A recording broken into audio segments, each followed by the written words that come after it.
MD joins us live. Welcome. Tell us about this diamond cache. Good afternoon. Thank you very much for having me. Yes, it's a new mine that Lucapa invested in a couple of years ago, and turning it back on after the pandemic forced shutdowns. We've certainly been cashing in on some very good stones, as you have just called them a cache. We recovered a 100-carat in December last year and a 200-carat diamond in February this year. So absolutely very large, important stones in that kimberlite.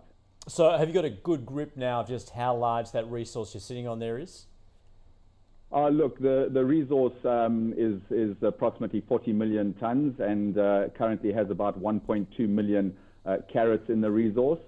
Naturally, our mine plan will aim to mine the majority of those out over a plus 10-year mine life. So we look forward to recovering many more of these kinds of stones over the next 10 or so years. Certainly, kimberlites are uniform, so we do expect that they will come out in abundance. Now, I think I read correctly, there's some pink diamonds in there, and as we know, Argyle stopped producing their pink diamonds, so they must be more precious than ever. Pink diamonds are very precious. Argyle, most famous in our industry for producing some of the most magnificent diamonds. Unfortunately, its time has come to an end. But with that, it's good for the rest of us in the industry that produce pinks, because they are now more rare, and I expect that prices in the pink colours will certainly rise in the future. Both our mines have magnificent pinks. In fact, we just last year announced the cutting and polishing results of a 47-carat pink diamond from our Angolan mine, and we announced a 15.2-carat fancy, intense orangey pink diamond from that, and I think it's made the press here, and we look forward to marketing it and realising the value of that stone in the near future. Stephen, given where you operate, Angola and Lesotho, any particular risks there, just as far as, you know, politically and regulatory, that you've got to overcome? Look, you know, wherever you operate, you're going to have political and regulation guiding what you need to do. Certainly in Angola, there's been a stable government and party for many years, so the policy there is well known. A very good mining code, and it's attracting a lot of people, and certainly foreign direct investment is on the up there as they relax regulations around attracting foreign investment. Lesotho has got 4 diamond mines already. It's had foreign direct investment there for a number of years. The mining code there is also well known. Yes, the government there has changed a couple of times because of the coalition government, but certainly the policy around which we operate has been stable, and every new minister that's come in has looked after that and made sure that they do all that they can to continue to attract that investment. So, look, we're very happy where we operate in Africa. Certainly there's different regulations in each country that we've got to navigate, but we expect that and we do that. So in terms of what's in the ground, so you were saying before about cutting and polishing, so you do the value add yourself before you take it to market. Are there industrial diamonds in there as well in terms of what's underground? Absolutely. Look, every kimberlite produces an array of diamonds, from the very small commercial quality industrial goods right the way through to the high quality as well. It's just the different populations of those goods within each kimberlite that is different. So certainly we do produce our own array of those.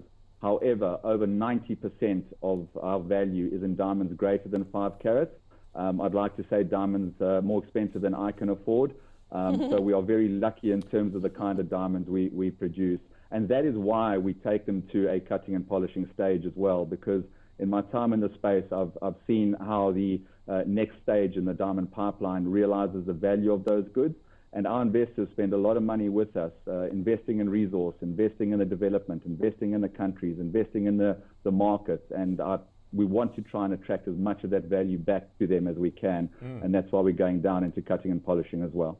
And Stephen, what has happened to the market over the course of the pandemic, and now we're essentially past the worst of it, you would have thought, certainly in terms of demand and prices? Yeah, look, unfortunately for us in the diamond space in February, it fell off a cliff. You know, when the pandemic hit, the border shutdowns, the market shutdowns, you know, we were forced to close 2 of our mines. Most of the industry were forced to suspend their operations as well, and it did look very gloomy. Thanks to our shareholders who supported us through that program, we kept our assets intact, and in fact, we even advanced them and grew them. But when the market started to recover, economies started to open, we saw a significant recovery in diamond prices, so much so now that prices are ahead of the pre-pandemic prices. For us, the diamond industry is, we've come out better out of the pandemic than we went into it, a far better balance than we did before. So for us and the greater industry, I think the near midterm is certainly going to be very bright.